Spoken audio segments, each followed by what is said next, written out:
Okay, let's talk about something kinda strange. Imagine moving to a richer country, a place with more opportunities. You'd think you'd feel richer, right? But what if you actually felt poorer? Today, we're diving deep into that feeling, a type of culture shock that's really hard to put into words, but for so many people, it's incredibly real. Wow. Just let that sink in for a second. This one sentence completely flips our whole idea of wealth on its head.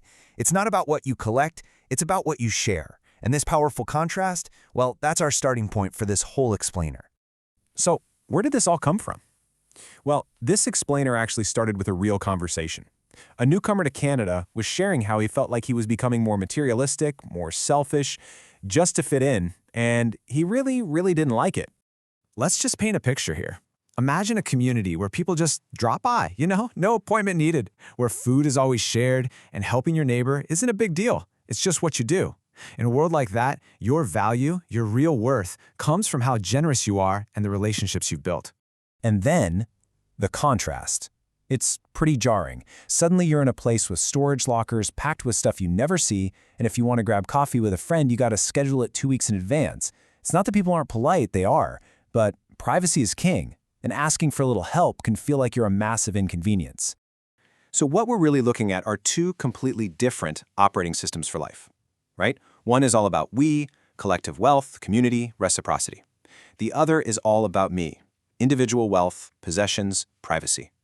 And the thing is, they just don't translate very well. And that brings us to this really powerful idea, a metaphor that kind of unlocks this whole feeling. We're calling it the currency of home. This is the key to understanding that big paradox. How can you have more, but feel like you have so much less? And here's the absolute heart of it.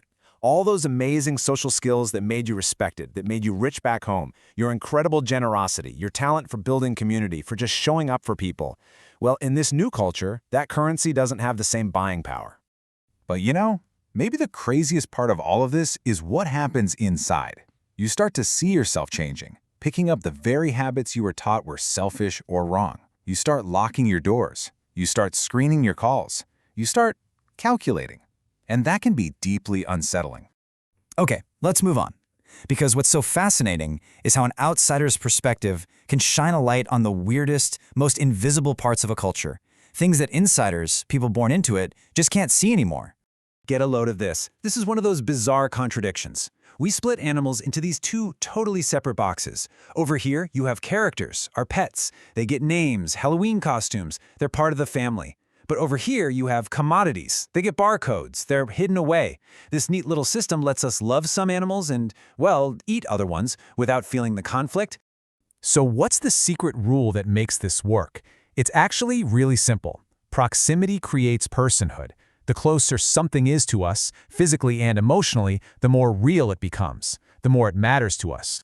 And this same rule applies to how we live with other people. A village, by its very nature, forces proximity. You can't just ignore your neighbor. You're constantly bumping into each other. But a modern city? Whoa. It can be like a giant machine designed to manufacture distance, letting you be totally anonymous, even when you're surrounded by thousands of people. When you put it all together, calling this experience culture shock just feels too small. It's so much deeper than that. It's a massive psychological event. And honestly, the best word for it isn't shock, it's grief. And this isn't just some abstract theory. That same person we talked about at the beginning, he shared that his culture shock got so bad, so severe, that he actually had to seek professional counseling to work through it all. And the clinical world totally backs this up. Severe culture shock is recognized as a genuine psychological crisis, precisely because it's rooted in a profound sense of loss. This isn't about someone being too sensitive, it's about them going through a massive, life-altering event. So what exactly is being lost here? What's being grieved? Well, it's everything that makes you feel like you. Your social identity, your sense of competence, your entire value system, your community. And maybe saddest of all, you lose a version of yourself that you might never get back. It's a total dismantling of the self. And this is such an important way to think about it. Reaching out for help isn't a sign of weakness. It's a sign of strength. It shows you understand the sheer magnitude of what you've been through and you're taking it seriously. So, if this is all so huge, why is it so hard to explain to people? Well, this last metaphor gets right to the heart of it. It's all about the invisible chasm between two worlds. Just think about this for a second. How would you do it? The problem isn't the words. The problem is there's no shared point of reference. When you're trying to explain something so fundamental and the other person has no experience of it, language just breaks down. And our culture is just full of these invisible assumptions, right? This is the operating system running in the background. The idea that time is a thing you can spend or waste, that privacy is a fundamental human right, that you can just walk by a stranger in need. These are the rules that nobody ever tells you. And that is the perfect analogy for it. Culture is like the water we swim in. If you were born in it, you don't even notice it. It's so normal, it's completely invisible. A fish doesn't know it's wet, right? And for the newcomer, this is the crisis. Imagine breathing air your whole life. Then someone just drops you into the deep end of the ocean and says, "Okay, swim." And all the fish are swimming around you, wondering why you're struggling, why you're drowning. They have gills. They can't even imagine what it feels like to need air. So the real takeaway here isn't just about trying to understand someone else's experience. It's a challenge to us, to all of us, to become a little more aware of our own world. So, I'll just leave you with this question. What's the invisible water that you're swimming in every single day? Welcome to today's deep dive. We're really glad you're here with us, whether you're just tuning in to catch up on some new perspectives, or maybe you're just insanely curious about human behavior like we are. Oh, absolutely. It's great to be here. So I want you to imagine something for a second. Imagine finally achieving what, everyone tells you is the ultimate dream. You've moved your family to a safe, modern city.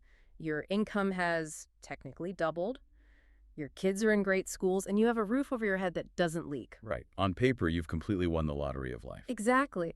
But then inside, as you're walking down these perfectly paved streets, you realize you feel completely, utterly bankrupt as a human being. It's such a profound paradox. I mean, you have everything you were told to want, yet you feel like you've just lost the very core of who you are. Yeah, and that invisible kind of agonizing gap between having more and feeling like less is exactly what we are exploring today. We managed to get our hands on this really fascinating set of notes and reflections written by a facilitator out in Vancouver. Yeah, the source material here is incredible. It really is. So this person runs a basic life skills program for Work BC, which is an employment center. And their classroom is filled primarily with newcomers immigrants who have relocated from significantly poorer, often developing nations. And now they're just trying to, learn the ropes of a major Western metropolis. Which presents us with just an incredible opportunity. I mean, we usually look at programs like this as a way to teach outsiders how to fit into our world. Right, here's how you assimilate. Exactly. But the facilitator's notes do the exact opposite. They use the newcomer's perspective as a mirror, reflecting our own culture back at us.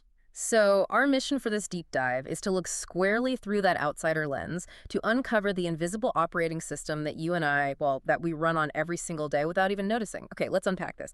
Because the very first thing that breaks down in this classroom, the first major glitch in the system, is the definition of the word wealth.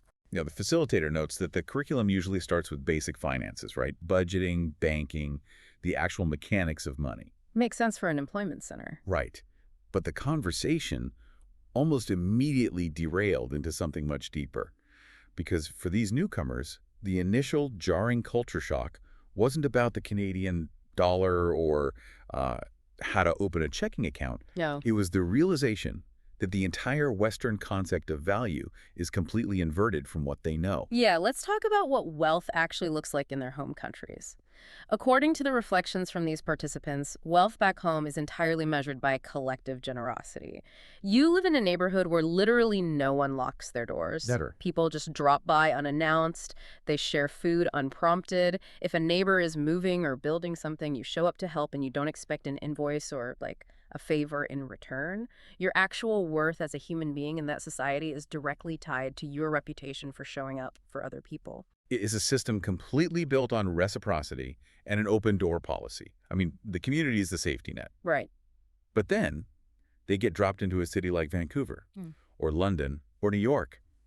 And suddenly the definition of wealth shifts from how open your door is to how heavily fortified it is. Why, totally. Wealth here is having a Ring doorbell camera so you can screen your visitors. It's having a storage locker full of private possessions. Having a gated community. Yeah, a private financial advisor, a fenced-in backyard. And it's not that people in these Western cities are intentionally malicious. They are polite. Very polite. But it's a very clinical politeness. I mean, we schedule a casual coffee catch-up 2 weeks in advance using calendar invites. Neighbors can live next to each other for half a decade and not even know each other's last names. And asking a neighbor for a simple favor feels like this massive, socially awkward imposition. It really does. It honestly reminds me of a video game dynamic. Imagine you've been playing a massive multiplayer game your whole life, and you built your character entirely around being a healer. Like, your whole skill tree is based on supporting the team, sharing resources, and collective survival. Which is a highly specialized set of skills that made you invaluable in that specific environment. Exactly. You are top-tier wealthy in that game.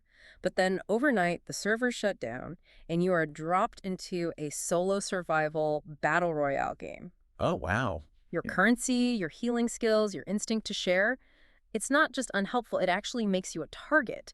It is completely worthless in this new reality. The mechanics of the game have fundamentally changed, and that is just a brutal transition to make. And when we look at the clinical psychology behind a shift like that, we realize we're not just talking about standard culture shock. Right, it's much deeper. Much deeper. We tend to think of culture shock as, a temporary confusion about how the transit system works, or not recognizing the brands at the grocery store. But what these notes describe is profoundly tied to grief. To survive in this new individualistic server, the newcomers have to actively change who they are. They literally have to start locking their doors. They have to start screening their phone calls and ignoring knocks. They start calculating their interactions. They catch themselves thinking, if I do this favor for them, what is it going to cost me? Wow. And the tragedy detailed in the classroom is that they are actively watching themselves become a type of person they were taught their entire lives to quietly look down on back home. They are grieving the loss of their own moral identity. The facilitator actually wrote down a poem shared by someone in that orbit. It's titled The Currency of Home, and there is a line in it that absolutely stops you in your tracks. I remember this one. Yeah, the narrator explains that the hardest part of moving isn't the gray, rainy sky. It's not the outrageous cost of groceries, and it's not even the loneliness. The hardest part is the mirror. The mirror. It's the moment you catch your own reflection after you just watched someone struggle with heavy bags on the street and you walked right past them because, well, we respect privacy here. You mind your own business. We tell ourselves that minding our own business is a form of respect. But through the eyes of the newcomer, it is a defense mechanism masquerading as politeness. And when your internal compass is completely inverted like that, it doesn't just create a sense of longing for home, it creates a genuine psychological crisis. Which brings up a very intense moment described in the classroom. Yeah. One of the men in the program stood up and admitted that his internal dissonance was so loud, like the culture shock was so severe, that he had to seek professional counseling. Yeah. And I want to pause on that because society often frames that as a weakness. There is this pervasive idea that if you need therapy just because you moved to a new city, you are being overly sensitive. Like, millions of people immigrate. You just need to tough it out. That stigma is incredibly common, but it completely misunderstands the sheer scale of the psychological trauma. This raises an important question about how we view adaptation, because the clinical literature maps this kind of severe displacement directly onto grief and loss, quite literally. How so? Well, when an immigrant makes a move of this magnitude, they are instantly stripped of 4 foundational pillars of human existence simultaneously. Okay, walk me through those 4 pillars because I think it's crucial to understand why the mind breaks down here. What is the first one? The first is their social identity, who they were to other people. Back home, you were the elder or the reliable neighbor or the trusted teacher. Here, you were just a newcomer with an accent. Your entire social standing is erased. So you go from being a protagonist in your community to just like a background extra in a city that doesn't know you. Precisely. Now, the second pillar they lose is their competence. Competence? Yeah, think about the deep, invisible satisfaction of just knowing how your world works. Suddenly, you don't know how to pay an electric bill. You don't know the unwritten rules of making eye contact on a bus. The absolute basic mechanics of life become this humiliating mystery. Oh, I can't even imagine the exhaustion of having every single mundane task feel like an IQ test you haven't studied for. That sounds awful. What about the third pillar? The third is their value system, which we just touched on. The very moral rules they built their self-worth around, like that collective generosity, are suddenly viewed as naive or suspicious. Right. And finally, the fourth pillar is their community. They lose that vital web of people who knew them fully, not just as a struggling immigrant, but as a whole, complex person with a rich history. So when you look at it through the lens of losing your identity, your competence, your moral compass, and your entire support network all at once, needing therapy isn't a sign of weakness at all. Not in the slightest. And that is exactly how the facilitator reframed it for the class. They told this participant that getting professional help wasn't a sign that something was broken inside of him. It was a sign that something very large had happened to him. I love that. Right. Falling apart isn't a disorder when all four pillars of your life are knocked out. It is the only logical human response. And doing that likely gave everyone else in the room permission to seek help too. It completely validates the weight of their experience. But the notes don't stop at how this individualistic culture changes our relationship with ourselves and our neighbors. They dive into how it fundamentally rewires our relationship with everything alive around us. Here's where it gets really interesting. Yes, the animal paradox. Exactly. The newcomers express absolute bewilderment at a paradox you and I probably walk past every single day, Wow. how Westerners treat animals. The contrast here is staggering to an outsider. In many developing nations, animals generally fall into very clear, pragmatic categories. They are beasts of burden helping to work the land, or they are a vital food source. It's a utilitarian relationship, but it's an honest one. But then they arrive in our modern cities and they see a society that has seemingly lost its mind when it comes to the animal kingdom. On one hand, we spoil our pets to an absurd, almost comical degree. We push dogs in specialized strollers, we buy them designer sweaters, bake them organic, gluten-free birthday cakes. Doggy daycares. Yes, doggy daycares. But yet simultaneously, we treat farm animals like inanimate, unfeeling objects. We hide them away in massive, windowless, industrial factory farms, committing acts that a small-scale farmer in a poorer nation would never dream of doing to a living creature. The notes actually use the word atrocities to describe the factory farming system. Right.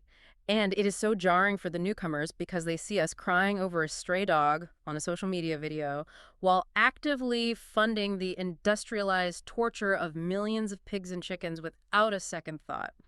How do we explain that psychological split? Well, the uncomfortable truth is that Westerners don't actually love animals more than people in developing nations do. We just think we do. Exactly. We have just engineered a system that ruthlessly sorts them into two distinct categories: characters and commodities. Characters and commodities. That is a brilliant way to phrase it. If an animal has a name, if it has a Halloween costume, if it has a personality we can project onto, it instantly gains moral status in our society. It becomes a character and therefore can be grieved. Right. But if an animal has a barcode, if it's just a number in a warehouse, it ceases to exist in our moral imagination entirely. The small farmer back in the participant's home country looked his chicken in the eye every single day. He knew exactly which animal was which. When it was time for slaughter, it was an intimate, visceral act. Yeah. He couldn't hide from the reality of taking a life. There is a deep respect embedded in that daily proximity, whereas we have built this highly engineered system that allows us to love animals fiercely and torture them industrially all at the same time without ever feeling a drop of cognitive dissonance. Exactly. I want to ask you, the listener, to think about your own daily routine for a second. Have you ever noticed this cognitive firewall in your own life? We have quite literally built our cities so that the dogs in the strollers and the pigs in the crates never overlap in our daily sightlines. Sightlines are the crucial element here. The system manages the discomfort for us. We never have to see it, hear it, or smell it. And this cognitive firewall, this incredible, terrifying ability to compartmentalize empathy, isn't just reserved for agriculture. Yeah. The facilitator's notes draw a direct, chilling line from how we treat commodities to exactly how modern cities handle human suffering. The compartmentalization is the exact same mechanism. Let's unpack that connection, because it really shakes up how you view a simple walk down the street. The notes compare how a community treats a beggar in a village versus how we treat an unhoused person in a major city. In a village, if someone is destitute, the community generally finds a way to take care of them. They don't just step over them. No, they don't. But in a big city, thousands of people will walk right past a person shivering on the sidewalk, maybe holding a cup, and they won't even break their stride. They will just keep listening to their music or checking their phone. And it is so easy to write that off by saying city dwellers are just colder or meaner. But sociologically, The village beggar is not a category. He is an individual. He is Mustafa. Right. You knew his father. You know that his current suffering stems from a specific drought that ruined his crops or, a medical tragedy that bankrupted his family. His suffering has a context, and you are part of that shared context. But in the city, the unhoused person is stripped of all context. We don't know their name, their father, or the tragedy that put them on that specific piece of concrete.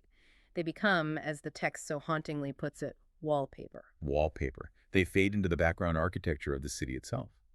Psychologically, we are dealing with a massive scale of the bystander effect, the diffused responsibility where the more people there are around, the less any single individual feels responsible to intervene. Yeah. But it goes deeper than a failure of morality. Mm-hmm. Our brains are simply overwhelmed by a scale of suffering that we were not evolutionarily designed to process. If you allowed yourself to feel the full, devastating emotional weight of every single tragic story you passed on a crowded city street, your nervous system would collapse.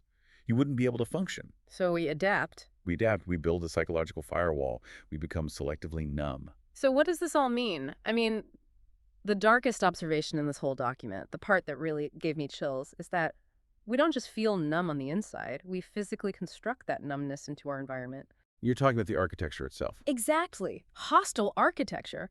We put metal spikes in the dry alcoves under bridges so human beings can't sleep out of the rain. We design public park benches with metal armrests right in the middle, specifically so no one can lie down to rest. Yeah, it's brutal. It is. We spend taxpayer money, time, and engineering power to aggressively remove the visual evidence of suffering out of our sightlines, rather than actually solving the existence of the suffering itself. Just put it behind a wall or push it to another neighborhood so we don't have to look at it.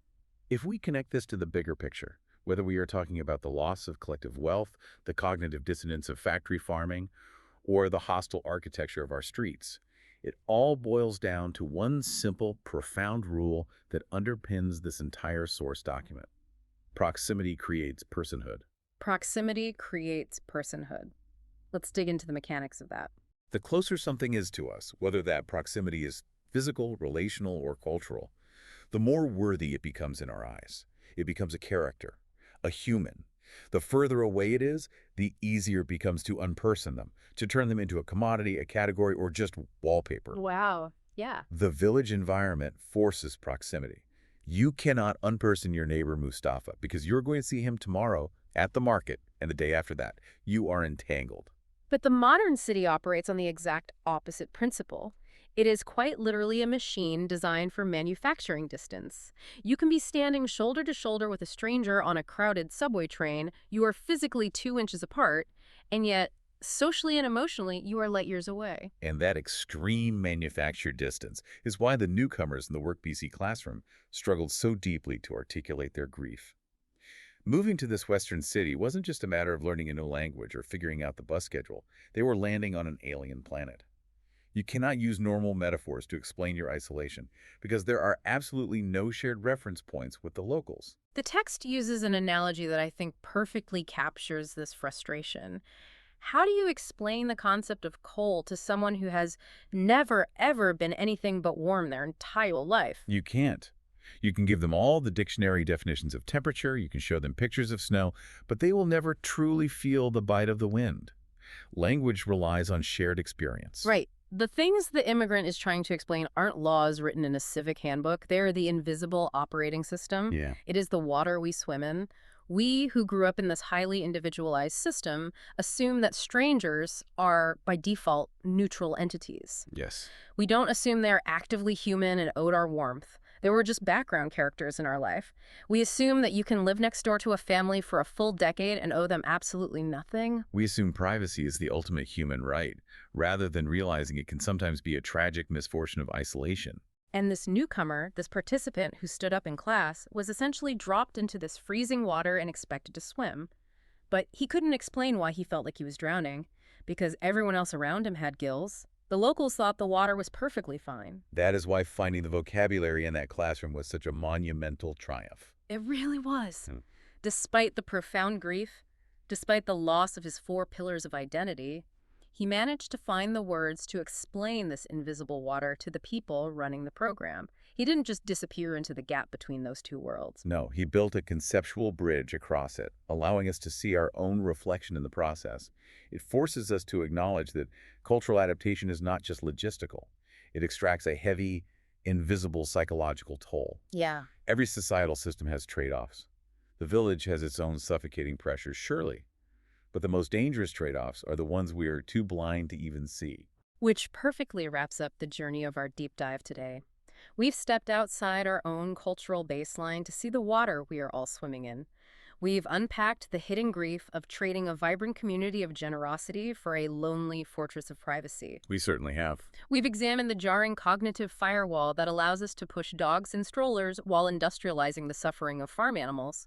And we've seen how our cities literally manufacture distance, turning vulnerable human beings into wallpaper to protect our overwhelmed nervous systems. Cultural adaptation truly demands a heavy, invisible toll. It is a lot to process, but recognizing the operating system is the first step to deciding if we actually want to keep running it. Absolutely. And before we let you go, I want to leave you, the listener, with one final provocative thought to mull over today. It builds on the source, but we haven't touched on it yet. Tucked away in these notes was a brief, fascinating contrast regarding how we view something as fundamental as time. Ah, yes. Time. In our modern Western operating system, we are taught from birth to view time strictly as a commodity. It is something you budget, you spend, you save, and you guard aggressively behind locked doors and scheduled calendar blocks. Time is money, as the saying goes. Exactly. Time is money. But in the immigrant's home culture, time is viewed entirely differently. It is not a commodity to be hoarded. It is viewed as a river you share. You dip into it together. Love that image. So I want to challenge you as you look at your calendar today. What would actually happen if you stopped treating your afternoon like a scarce commodity that needs to be defended? What if, just for today, you treated it like a river meant to be shared unprompted with the people around you? How might that simple, terrifying shift completely change your own definition of what it means to feel rich? That is a question that could change how you interact with everyone you meet today. It certainly changed my perspective. Thank you so much for joining us on this deep dive. Keep questioning the invisible operating system in your own life, and we will catch you next time.